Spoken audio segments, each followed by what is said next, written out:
Hello everyone. Okay, so before starting this question series, I would like to tell you about the last series. I have told you in the last question series one thing, and that is जो MR curve होता है वो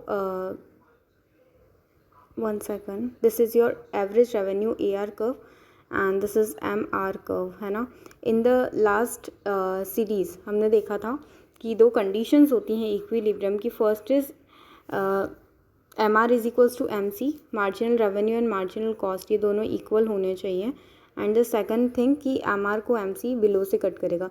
तो वहाँ पे हमने MR इस तरीके से ड्रॉ किया था, and that was not MR. MR जो है इधर हमारा ऐसा होता है in case of monopoly and monopolistic competition के अंदर, और अगर हम परफेक्ट कंपटीशन की बात करें तो MR हमारा हॉरिजॉन्टल लाइन होता है. ओके, तो यहाँ पे आपको MC इस तरीके से कट करेगा.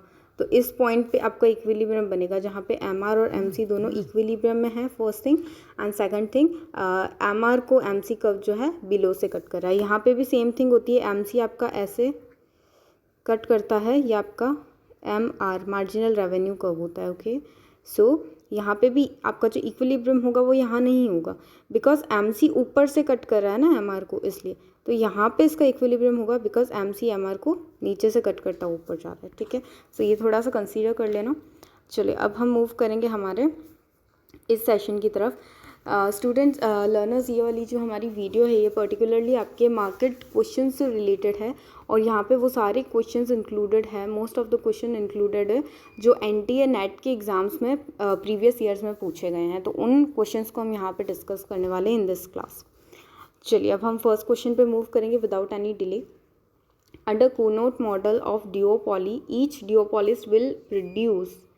देखिए डिओपॉलिस क्या है, जब मार्केट में दो ही प्रोड्यूसर हैं, ओनली टू प्रोड्यूसर, और यू कैन से सेलर जो है मार्केट में अवेलेबल है, वो सिचुएशन होती है हमारी डिओपॉली की. तो डिओपॉली के अंदर काफ़ी सारे मॉडल्स गिवन है. यहाँ पे जिस मॉडल की बात हो रही है that is Cournot model. Okay, Cournot ने एक मॉडल दिया था इन विच इन्होंने दो सप्लायर्स या फिर दो प्रोड्यूसर्स और सेलर्स की बात की थी. इस केस में ये वाला हमारा जो होता है AR एवरेज रेवेन्यू कर्व होता है, एंड इसी के जस्ट हाफ पे मार्जिनल रेवेन्यू कर्व होता है, दिस वन. ठीक है, तो इसकी उन्होंने बात की थी. ये जो AR कर्व है इसको मैं आपको पहले भी बता चुकी हूँ, this is nothing but the demand curve of the market. ये मार्केट का डिमांड कर्व होता है. अब इस केस में ये होता है कि जो दो सेलर होते हैं ये पूरा का पूरा जो डिमांड है मार्केट में यहाँ तक उतना सेल नहीं करते, बट क्या होता है टोटल डिमांड का 3 पार्ट्स में वो लोग डिवाइड कर लेते हैं, और ईच पार्ट जो होता है आपकी डिमांड का वो एक प्रोड्यूसर सेल करता है. मतलब फर्स्ट फर्म जो है वो इतना पार्ट सेल करेगी, सेकंड फर्म इतना पार्ट सेल करेगी. अब और तो कोई फर्म है नहीं मार्केट में, तो ये थर्ड पार्ट जो होता है ये अनसोल्ड रह जाता है मार्केट में. ठीक है, ये सिंपलेस्ट एक्सप्लेनेशन है हमारा कूनो मॉडल का. अगर हम इसकी और थोड़ी सी डिटेल में बात करें यहाँ पे, तो कितना प्रोडक्ट जो है हमारा ईच डिओपॉलिस सेल करेगा, है ना. तो जब हम अपने टोटल आउटपुट को 3 पार्ट्स में डिवाइड करें, जब फर्म्स 2 होंगी तो हम इसको +1 करके 3 पार्ट्स में डिवाइड कर देंगे.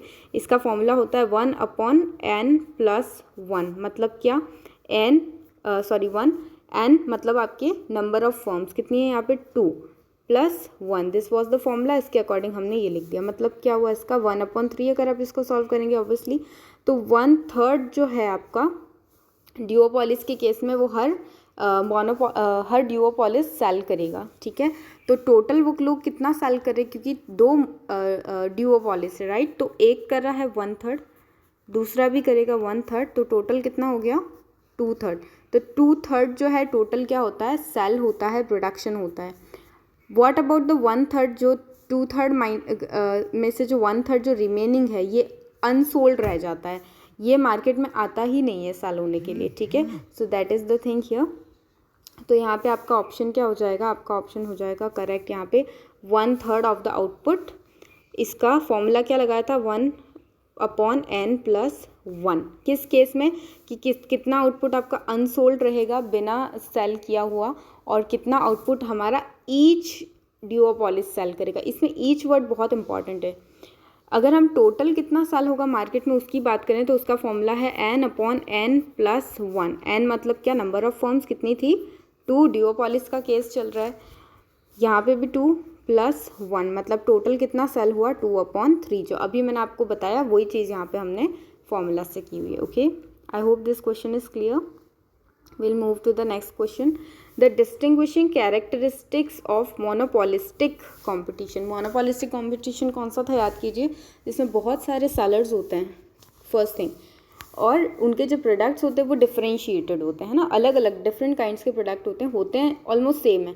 लाइक अगर हम कोल्ड ड्रिंक्स की बात करें तो यहाँ पे क्या है, या फिर मतलब बहुत सारे टाइप की कोल्ड ड्रिंक्स हो सकती है ना, बट हैं सारी कोल्ड ड्रिंक्स, बट किसी सबके फ्लेवर्स अलग है, सबका टेस्ट अलग है, और हो सकता है उसके कंपोनेंट्स अलग हों.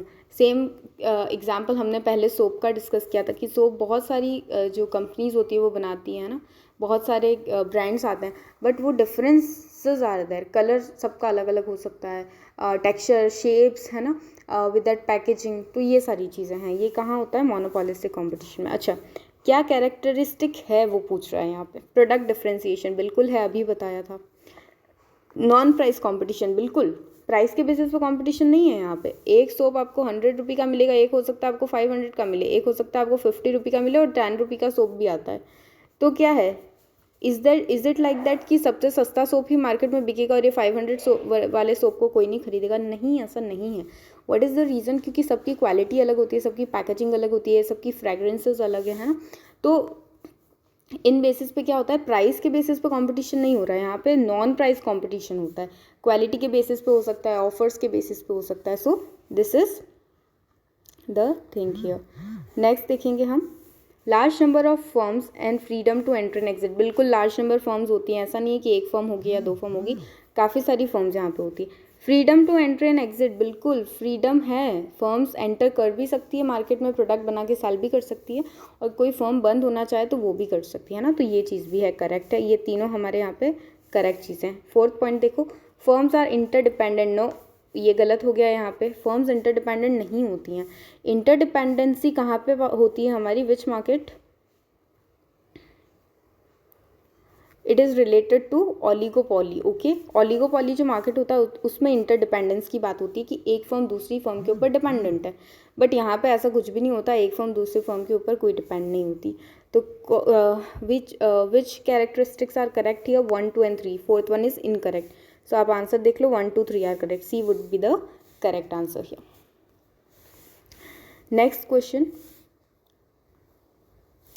विच of the following is not true, जो सही नहीं है, किसके लिए? परफेक्ट कंपटीशन के लिए. याद कीजिए, परफेक्ट कंपटीशन बहुत सारी फर्म्स होती हैं, होमोजीनस यानी कि सेम प्रोडक्ट्स बनाती है, प्राइस जो होती है वो सेम होती है ना, ये वाला जो कंपटीशन था. अच्छा, इसमें देखो, price is equals to long run average cost, बिल्कुल सही है ये. देखो आपका क्या होता है, ये होता है हमारा MR कर्व, इसको AR कर्व भी बोलते हैं. AR कर्व है मतलब डिमांड कर्व ऑटोमेटिकली हो गया ये, राइट. और इसको प्राइस भी जो है कर्व यही है आपका.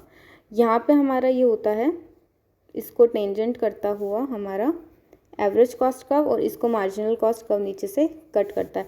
अब यहीं पे सेम पॉइंट पे हमारे जो शॉर्ट रन के marginal cost curve and short run के एवरेज कॉस्ट कर्व भी यहीं पे कट करते हैं, लॉन्ग रन के marginal cost and long run का एवरेज कॉस्ट, सब कुछ यहीं पे कट करता है. तो आपकी जो प्राइस होती है वो long run average cost curve के इक्वल होती है. इवन हमें ये पता है कि एवरेज कॉस्ट कर्व जो होता है उसी से हमारी प्राइस क्या होती है, डिटरमाइन होती है अंडर परफेक्ट कॉम्पिटिशन. तो एवरेज कॉस्ट कर्व इधर वो शॉर्ट रन का हो या लॉन्ग रन का, दोनों ही क्या होते हैं हमारे यहाँ पे कंसीडर होते हैं. तो यहाँ पे हमारा जो करेक्ट ऑप्शन है वो हो जाएगा आपका 1 सेकंड, ये ऑप्शन हमारा करेक्ट है, बट ये पूछ रहा है नॉट करेक्ट या नॉट ट्रू. तो आगे देखेंगे, market demand curve for a commodity is horizontal, इसके ऊपर बाद में आते हैं, नेक्स्ट पे आ जाओ पहले. Firms earn normal profits in the long run, बिल्कुल इसके बारे में बात कर चुके हैं भाई. लॉन्ग रन में एक परफेक्ट कंपटीशन जो फर्म होती है वो क्या होती है, नॉर्मल प्रॉफिट ही अर्न करती है, एक्स्ट्रा ऑर्डिनरी प्रॉफिट नहीं अर्न कर सकती है ना. क्योंकि एक्स्ट्रा ऑर्डिनरी ज़्यादा प्रॉफिट कब अर्न करेगी, जब वो अपनी प्राइस को इंक्रीज़ करेगी, और प्राइस को इंक्रीज़ कर दिया तो क्या होगा, इसके जो कस्टमर्स हैं यहाँ पे, वो दूसरे जो फर्म्स होंगी उनके पास चले जाएंगे ना, क्योंकि हर फर्म प्राइस सेम ऑर्डर वो रखती है, विद दैट जो प्रोडक्ट होते हैं वो होमोजेनस यानी कि सेम होते हैं। तो अगर एक फर्म ने प्राइस इंक्रीज़ कर दिया तो लोग किसी और के पास चले जाएंगे, इसलिए ये फर्म्स प्राइस इंक्रीज़ नहीं करती और नॉर्मल प्रॉफिट्स भी अर्न करती रहती है लॉन्ग रन में भी। तो this one is correct here. Last D जो हमारा ऑप्शन है उसको देख लेते हैं हम। ये क्या, दिस इज़ ऑल्सो करेक्ट।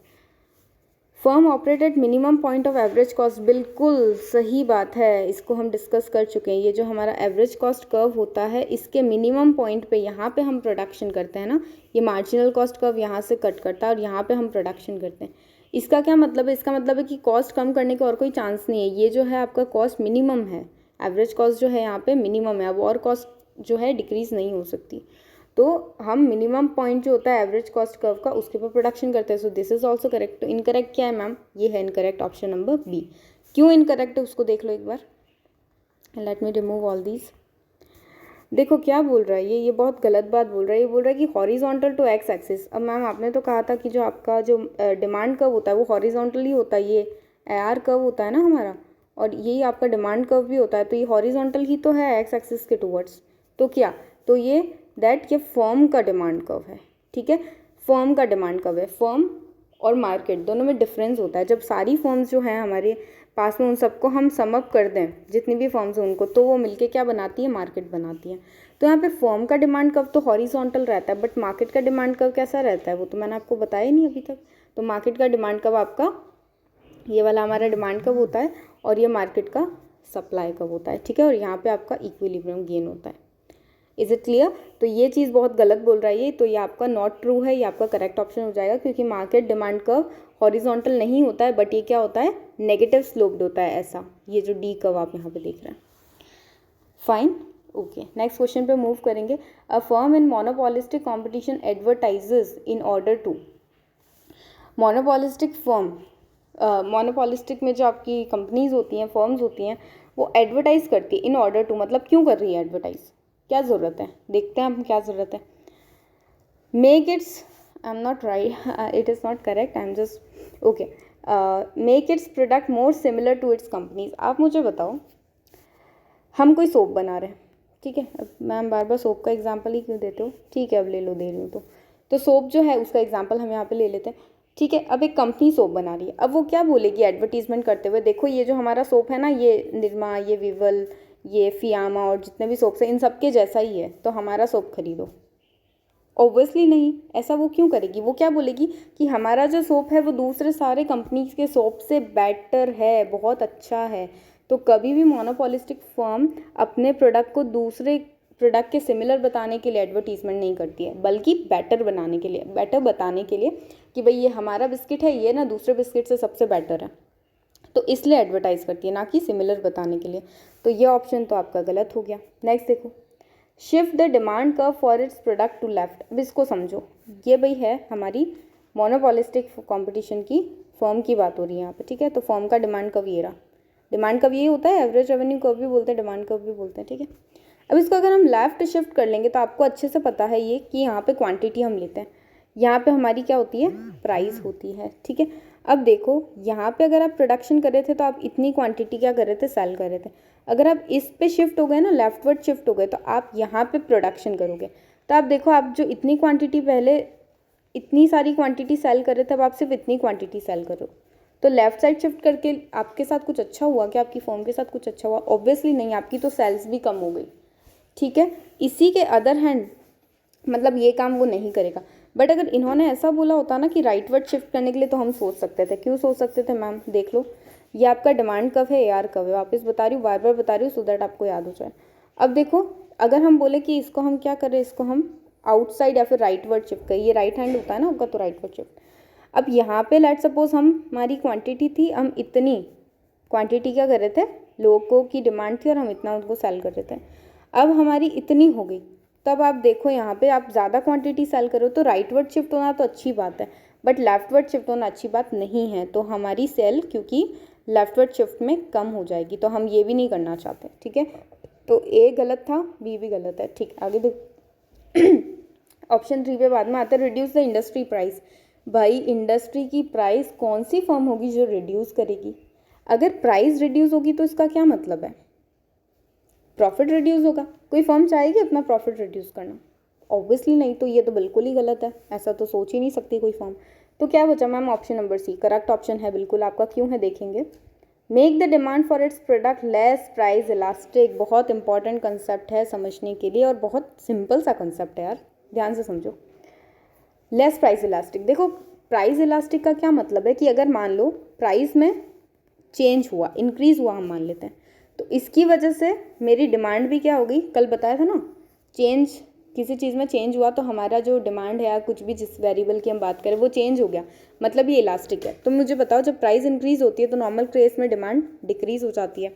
अब ये क्या है, ये इलास्टिक थी हमारी डिमांड, ये डिमांड क्या थी, इलास्टिक थी, क्योंकि प्राइस में चेंज हुआ तो डिमांड में भी चेंज हुआ। अब क्या मैं चाहूँगी कि भाई मेरी प्राइस मेरी जो डिमांड है मेरे प्रोडक्ट की वो इलास्टिक हो? ऑब्वियसली नहीं, मैं तो ये चाहूँगी भैया इसको इन इलास्टिक बना दो। मैं प्राइस में कितना भी इंक्रीज करूँ, लोगों की डिमांड में कोई चेंज नहीं होना चाहिए, तो मैं तो इसको इन इलास्टिक बनाना चाहती हूँ ना, मैं इसको इलास्टिक क्यों बनाऊँगी? या फिर मैं अगर ये इलास्टिक है तो मैं सोचूंगी कि ये थोड़ी कम इलास्टिक हो, मतलब प्राइस में मैं 100 रुपये से चेंज करूँ और डिमांड खाली एक प्रोडक्ट की चेंज हो, मतलब कम चेंज हो, है ना, तो वो वाली चीज़ है। अब यहाँ पे क्या मेंशन है देखो इसको, make the demand for its product less price elastic, बिल्कुल हम यही तो करना चाहते हैं कि एडवर्टीजमेंट हम ऐसी बनाएं कि लोगों को हमारा प्रोडक्ट बहुत अच्छा लगे, है ना, और बहुत अच्छा लगे और हम प्राइस बढ़ाते जाएं तो भी लोग हमारी खरीदते जाएं प्रोडक्ट, है ना। तो ये सी ऑप्शन आपका करेक्ट ऑप्शन हो जाएगा यहाँ पे। नेक्स्ट देखेंगे, which among the market form leads to most efficient allocation of what of resources. बहुत सिंपल, मुझे बताओ, परफेक्ट कंपटीशन की बात करते हैं, एवरेज रेवेन्यू, डिमांड कर्व भी यही है, एमआर भी यही है, प्राइस भी यही है। ये आपका क्या होता है, एवरेज कॉस्ट कर्व होता है। इसके मिनिमम पे ही प्रोडक्शन होता है, याद करो अभी जस्ट बताया था मिनिमम पे होता है। अब जब आपकी कॉस्ट मिनिमम आ रही है मतलब आप चीज़ों का वेस्टेज कम कर रहे हो, आप रिसोर्सेज को ऑप्टिमम बहुत अच्छे से यूज़ कर रहे हो, तभी जाके आपकी कॉस्ट कम आ रही है ना। वरना मुझे बताओ कि आप ना चाय बनाने गए हो और आप 10-10 लीटर उसमें दूध यूज़ कर रहे हो, तो ऑब्वियसली नहीं, ये थोड़ी चलेगा। अगर आपको 2 कप चाय बनानी है, आप 10 लीटर दूध वेस्ट कर रहे हो, तो आपने कहाँ ऑप्टिमम रिसोर्स का अलोकेशन, ऑप्टिमम अलोकेशन क्या रिसोर्स का नहीं किया। तो ऑप्टिमम अलोकेशन बोलें या बहुत अच्छा यूज़ करना बोलें किसी चीज़ को, तो वो कब होता है, जब कॉस्ट आपकी मिनिमम आती है। अब यहाँ पे अगर आप प्रोडक्शन कर रहे हो, आपकी कॉस्ट मिनिमम है, तो क्या होगा, एफिशिएंट अलोकेशन हो गया ना रिसोर्सेज का। तो बस यही तो बात बोल रहे हैं। अब ये कौन सा सिनेरियो है, मोनोपोली का, मोनोपोलिस्टिक का, ओलिगोपोली नहीं, कौन सा है, परफेक्ट कॉम्पिटिशन। तो सी आपका यहाँ पे करेक्ट आंसर बन जाएगा। नेक्स्ट देखेंगे, 1 second, which will be true for both monopoly and monopolistic competition in the short run. बहुत सिंपल सा क्वेश्चन है, बहुत इजी क्वेश्चन है, एनटीए में पूछे हुए सारे, ये एनटीए में पूछे ही क्वेश्चन हैं। ओके, अगर आपको वीडियो अच्छा लग रहा है, आपको कंसेप्ट समझ में आया, तो बिल्कुल आप एक हिट लाइक करके जाइएगा and please subscribe the channel. Okay, अब देखिए यहाँ पे क्या हो रहा है, मोनोपोली एंड मोनोपोलिस्टिक। देखो मोनोपोली का कर्व ऐसा हो आपका जो, वेट अ सेकंड, मोनोपोली का थोड़ा ऐसा रहता है, यहीं से स्टार्ट होता है इसी पॉइंट से, ये आपका एआर कर्व होता है, ये आपका एमआर कर्व होता है, ठीक है। और मोनोपोलिस्टिक जो होता है उसका थोड़ा सा ऐसा होता है, मतलब थोड़ा इलास्टिसिटी कम होती है उसमें, ऐसे, ठीक है। चलिए अब देखो, एक में ही बता रही हूँ, समझ जाना दोनों चीज़ों को। देखो क्या हो रहा है, ये बोल रहा है कि मार्जिनल कॉस्ट कर्व होता है ये आपका, ठीक है, और एवरेज कॉस्ट कर्व भी होता है हमारा यहाँ पे। ये क्या पूछ रहा है, सबसे पहले देखो, price is greater than marginal revenue, मतलब जो आपकी प्राइस है वो मार्जिनल रेवेन्यू कर्व जो है ये वाला एमआर कर्व इससे ज़्यादा है। Price is equal to marginal revenue, price MR के इक्वल है। Price is equal to marginal cost, मतलब इस कर्व के इक्वल है प्राइस, या फिर price is equal to average cost जो हमने बनाया ही नहीं है, ठीक है, रहने दो उसको। समझो पहले आके यहाँ पे ये क्या बोल रहा है, मतलब कुल मिला के प्राइस की बात हो रही है। तो हम देखते हैं भाई प्राइस डिसाइड कैसे होती है हमारे मोनोपोली और मोनोपोलिस्टिक मार्केट में। तो हमने क्या बोला था, M R is equals to M C, first condition, marginal revenue marginal cost क्या होंगे, इक्वल होंगे। कहाँ इक्वल हो रहे हैं मुझे बताओ, यहाँ पे हो रहे हैं क्या इक्वल, ये आपका एम आर कर्व है, ये वाला जा रहा है देखो, और ये एम सी कर्व जो ऊपर करके जा रहा है, दोनों यहीं पे इक्वल हैं, तो यहाँ से आपका इक्विलिब्रियम डिसाइड हुआ, ठीक है। और ये आपकी डिसाइड होगी एवरेज रेवेन्यू के, मतलब यहाँ से आप तो क्वांटिटी डिसाइड होगी, ठीक है। इससे ऊपर जाना, ऊपर इन द सेंस जहाँ पे आपका एवरेज रेवेन्यू कब होगा वहाँ तक टच करना है इसको, और फिर वहाँ से आपके वाई एक्सिस के टूवर्ड्स करना, तो वहाँ से आपको प्राइस पता चल जाएगी। अब मुझे बताओ, आपका जो MR कर्व है इस पर्टिकुलर पॉइंट पे, यहाँ पे है MR कर्व यहाँ पे है, ठीक है। क्या MR कर्व जो यहाँ पे है प्राइस इतनी ही है जितनी कि आपकी MR कर्व है? MR कर्व तो इतना सा है, प्राइस इतनी ज़्यादा है, क्या दोनों इक्वल है? नो, बिल्कुल भी नहीं। तो आपका कौन सा ऑप्शन गलत हो जाएगा? Price is equal to marginal revenue, बिल्कुल गलत है। प्राइस इतनी ज़्यादा है, मार्जिनल रेवेन्यू इतनी सी है, बिल्कुल गलत है, नहीं है दोनों इक्वल, ठीक है, ये गलत है बी ऑप्शन। आगे देखो, price is equal to marginal cost, इसके ऊपर बाद में आएंगे। फर्स्ट देखो, price is greater than marginal revenue, ये तो सही है। प्राइस जो है वो ज़्यादा है ना, मार्जिनल रेवेन्यू तो इतनी सी है, बस इतनी सी मार्जिनल रेवेन्यू है, बट ये जो है प्राइस उससे ज़्यादा है, तो price is greater than marginal revenue, ये तो करेक्ट लग रहा है। ये सेकंड हमने बोल दिया इनकरेक्ट है। थर्ड देखो, price is equal to marginal cost, price ये रहा और मार्जिनल कॉस्ट कर्व कहाँ जा रहा है? सब मैम मिक्स कर दिया आपने, कुछ समझ नहीं आ रहा है। इधर देखो AR MR, ठीक है, AM लिख रही हूँ मैं, ये मार्जिनल कॉस्ट, ठीक है।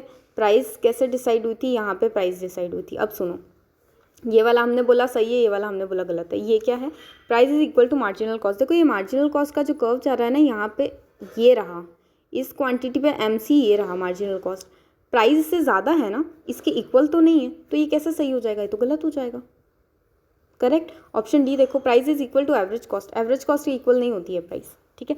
अगर मैं बोलूँ कि यहाँ पे एवरेज कॉस्ट कर्व हमारा कुछ ऐसे करके बनता है, यहाँ पे कोई मतलब वो नहीं है, श्योरिटी नहीं है कि एवरेज कॉस्ट कर्व की, अब लाइक यहाँ पे एवरेज कॉस्ट कर्व आपका यहाँ पे जा रहा है, तो कहाँ इक्वल है, ठीक है, तो कोई श्योरिटी नहीं है, तो ये भी आपका इनकरेक्ट हो जाएगा। करेक्ट ऑप्शन बनेगा आपका ऑप्शन नंबर A, ठीक है। Move to next question. In the context of oligopoly consider the following statement. Oligopoly market, कौन सा मार्केट? ओलिगोपॉली। क्या होता है यहाँ पे मैम कुछ फर्म्स होती हैं अराउंड 2 से ग्रेटर होती है, 10 तक बोलते हैं इकोनॉमिस्ट कितनी है, तो वो होता है ओलिगोपॉली। बड़ी बड़ी फर्म्स होती है, मार्केट का बहुत बड़ा पार्ट कैप्चर की होती है ना, वो होती है हमारी ओलिगोपॉली।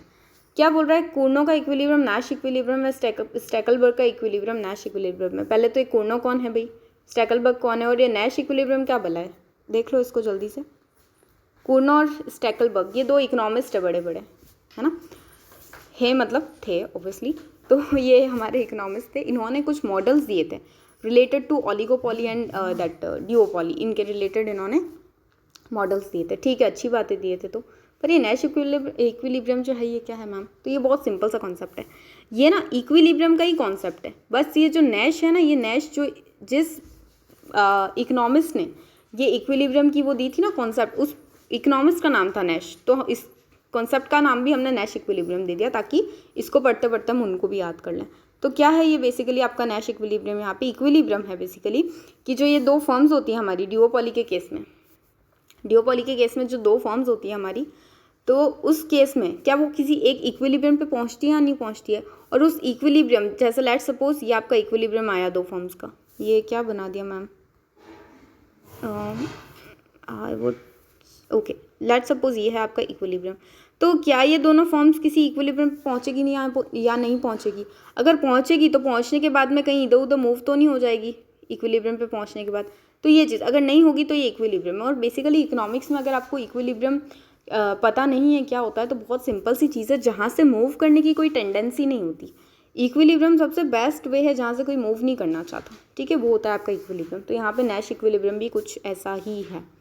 आगे देखो, कूर्नो एंड स्टैकलबर्ग, इन दोनों ने जो मॉडल्स दिए थे उनकी थोड़ी सी बात तो करनी पड़ेगी भाई, उनका नाम है। देखो कूर्नो का जो मॉडल था अभी आपको बताया था कि ऐसा हमारा मार्केट डिमांड कब होता है, AR, और यहाँ पे हमारा MR होता है। अब इस केस में क्या होता है कि 3 पार्ट्स हो जाते हैं हमारे किसके, आउटपुट के, ठीक है, और उतना पार्ट ये क्या करते हैं, उतना ये सप्लाई करते रहता है ना, एक फर्म इतना करती है, एक फर्म इतना करती है, और इतना जो है ये वाला थर्ड पार्ट अनसोल्ड रह जाता है। और इस केस में जो प्राइस भी होती है ना वो डिटरमाइन हो जाती है। पहले ये अकेला जब सेल करता है तो ज़्यादा लेता है, फिर ये जो दूसरी फर्म एंटर करती है यहाँ पे प्राइस लेती है, बट ठीक है दोनों एडजस्ट करके मिलके मतलब एक दूसरे को समझ समझ के इस प्राइस के ऊपर पहुंच जाते हैं, P1 मैं आप लिख देती हूँ इस प्राइस पे। तो इसके बाद में कोई टेंडेंसी नहीं है मूव होने की, यहाँ पे आके ये खुश हो जाते हैं, इक्विलिब्रियम में आ जाते हैं, ठीक है। तो हम बोल सकते हैं कि कूर्नो इक्विलिब्रियम में नैश इक्विलिब्रियम होता है, ये करेक्ट है। दूसरी बात स्टैकलबर्ग, देखो स्टैकलबर्ग ने तो बहुत सारी कंडीशंस, नहीं डरावनी नहीं है, सिंपल है, सुनो। कंडीशंस दी थी, क्या थी कि दो फर्म्स हैं मार्केट में, ठीक है। एक फर्म बोले कि मैं तो लीडर हूँ, दूसरी फर्म बोले मैं फॉलोअर हूँ, तुम जो बोलोगे मैं वो करूँगी। यहाँ पे ए फर्म बी फर्म लिख रही हूँ मैं, ठीक है। तो अच्छी बात है ना, इस केस में तो इक्विलिब्रियम पे आ जाएंगे, ये जो बोलेगा वो ये करेगी, इक्विलिब्रियम हो गया, ठीक है। जितनी इसने प्राइस बोली, जितनी इसने क्वांटिटी बोली, उतनी ये सप्लाई करी, ये खुद भी उतना ही कर रहा है, बस इक्विलिब्रियम हो गया ना, और क्या चाहिए। अगर ये फॉलोअर हो और ये लीडर बन जाए कि भाई मैं बताऊँगी वो तू करना, ठीक है, कोई दिक्कत नहीं है, कर लेंगे, इस केस में भी इक्विलिब्रियम मिल जाएगा। एक और हमारा आता है कि दोनों फॉलोअर हैं, दोनों क्या कर रही हैं, फॉलो कर रही हैं मार्केट को, एक दूसरे को सबको फॉलो कर रही हैं, दोनों फॉलोअर है, तब भी कोई दिक्कत नहीं है, इक्विलिब्रियम आ जाएगा। बट दिक्कत कहाँ हो जाती है भाई, मैं जो बोल रहा हूँ तू वो कर, और ये भी बोल रहा है मैं जो बोल रहा हूँ वो तू कर, तो दोनों जब लीडर बन जाएंगे तो कहाँ से इक्विलिब्रियम आएगा, तो यहाँ पे इक्विलिब्रियम नहीं आएगा। बट ये तीन केसेस में तो इक्विलिब्रियम आ रहा है ना, तो हम इन तीन को कंसिडर करते हैं और बोलते हैं कि सिर्फ ये एक्सेप्शन है, ये वाला जो है कि दोनों लीडर की तरह बिहेव करें, ये एक्सेप्शन है, अदरवाइज स्टैकलबर्ग में भी हमको इक्विलिब्रियम मिल जाता है इजीली, ठीक है। तो दोनों केसेस में आपको नैश इक्विलिब्रियम मिल जाता है, तो यहाँ पे करेक्ट ऑप्शन क्या हो जाएगा, option number both A, option number C, both A and 1 and 2 are correct. Okay, चलेंगे नेक्स्ट क्वेश्चन पे। नेक्स्ट क्वेश्चन है आपका, नेक्स्ट क्वेश्चन करके हम यहाँ पे लीव करेंगे अपना वीडियो, बाई क्वेश्चन हम जो है नेक्स्ट वीडियो में डिस्कस करेंगे, बट आपको विदाउट लाइक किए नहीं जाना है। Okay, please like and subscribe and share with your friends as well. चलिए क्या बोल रहे हैं, which of the following features belong to Cournot model of duopoly. अभी बताया ना कूर्नो मॉडल की बात चल रही है। देखो नेट में ऐसे ही लेवल वाले क्वेश्चंस आते हैं, ये पिछले मतलब इन द सेंस प्रीवियस जो जितने भी अभी तक हुए हैं पेपर्स, उन सब में से हैं मोस्ट प्रोबेबली आपके 2018 और 17 के क्वेश्चंस के पेपर मतलब क्वेश्चंस है बेसिकली, तो बहुत इंपॉर्टेंट है ये सारी चीज़ें हमारे लिए समझना। ओके, चलिए। It yields determinant and stable equilibrium for the duopolies. बिल्कुल, अभी तो बताया, जब हम एक इक्विलिब्रियम पे आ गए हैं कूर्नो मॉडल के अंडर, तो यहाँ पे हम नैश इक्विलिब्रियम क्यों बोल रहे हैं, क्योंकि यहाँ पे वो दोनों फॉर्म्स स्टेबल हैं, यहाँ से उनको कहीं नहीं जाना है, स्टेबिलिटी आ गई उनके पास में, ठीक है। तो ये वाला ऑप्शन आपका करेक्ट है, it yields determinant and stable equilibrium for the duopolies. जो भी यहाँ पे डुओपोलिस थे वो दोनों स्टेबल भी हो जाएंगे और डिटरमाइंड उनको इक्विलिब्रियम भी मिल जाएगा, ठीक है। आगे देखो next, it is an adequate presentation of Nash equilibrium. बिल्कुल नैश इक्विलिब्रियम होता है यहाँ पे, अभी हमने बात की है ना, कि दोनों एक आउटपुट भी डिसाइड कर लेते हैं यहाँ पे, मतलब ऐसा जो होता है यहाँ ये टच हो गया था। ओके, तो यहाँ पे 1/3 अनसोल्ड रह जाता है, ये इतना बेचेगा, ये इतना सेल करेगा, ठीक है, और इसी बेसिस पे प्राइस भी डिसाइड हो जाती है, तो ठीक है ना, adequate presentation of Nash equilibrium है ये। आगे देखो, if the duopolies combine to form monopoly, यहाँ पे गड़बड़ हो गई है, बस इतना ही समझ के देख लेना, आगे पढ़ लो, पहले आगे पढ़ लो मैम आप। देखो, the price change by them will be less than the equilibrium price without their combining together. बहुत गलत बात बोल दी है इसने यहाँ पे, सुनो ध्यान से। क्या बोल रहा है भाई, ये ए फॉर्म और बी फॉर्म थी, दोनों की डुओपोली थी, इन्होंने प्राइस डिसाइड की थी लेट्स सपोज 10। अब ये दोनों फॉर्म मिल गए हैं, ज्वाइन कर गए हैं, मतलब शादी नहीं कर लिया, ज्वाइन कर गए हैं इन द सेंस, ठीक है, टुगेदर कॉल्यूजन हमने जो पढ़ा था है ना, साथ में ग्रुप फॉर्म करके, जैसे ओपेक का मैंने आपको यहाँ पे एग्जाम्पल दिया था, सो सेम लाइक दैट। अगर दोनों साथ में आ गए, कंबाइन टुगेदर हो गए, तो इस केस में मोनोपोली फॉर्म कर लिए भाई, एक ही फॉर्म है मार्केट में, दोनों मिलके एक ही फॉर्म बन गए हैं, कोलैबोरेट हो गए, तो इस केस में क्या ये 10 रुपये चार्ज करते रहेंगे? ऑब्वियसली नहीं। फर्म्स का काम क्या होता है, प्रॉफिट मैक्सिमाइज करना। इनको पता है भाई हमारी मोनोपोली है, हमारे अलावा कोई है ही नहीं जहाँ से लोग खरीद सके, चलो 15 रुपये चार्ज करते, कौन हमको मना करेगा। तो भाई मोनोपोली जब भी होगी तब प्राइस तो इंक्रीज होगी, याद रखना इस चीज़ को, जब भी मोनोपोली होती है तो प्राइस सबसे मैक्सिमम होती है, और सारे मार्केट्स में से भी मोनोपोली में प्राइस मैक्सिमम होती है। ओके, तो वो वाली चीज़ यहाँ पे आपकी बनती है कि ये चीज़ गलत है। क्या बोल रहा है ये बोल रहा है कि भाई प्राइस कम होगी, प्राइस कम नहीं होगी बेटा, प्राइस तो मोनोपोली में इंक्रीज होगी। तो थर्ड ऑप्शन आपका गलत है, तो सही क्या है, क्या बोल रहा है ये आगे, विच of the following is true, ठीक है, तो ट्रू है हमारा, थर्ड तो गलत है, तो first and second is correct है, मतलब बी आपका यहाँ पे करेक्ट ऑप्शन हो जाएगा। Okay, so this is it for today's video. आपको ये वीडियो अगर अच्छा लगा हो, is it knowledgeable for you, तो प्लीज़ लाइक एंड सब्सक्राइब कीजिए and please share your friends, share with your friends. Thank you so much.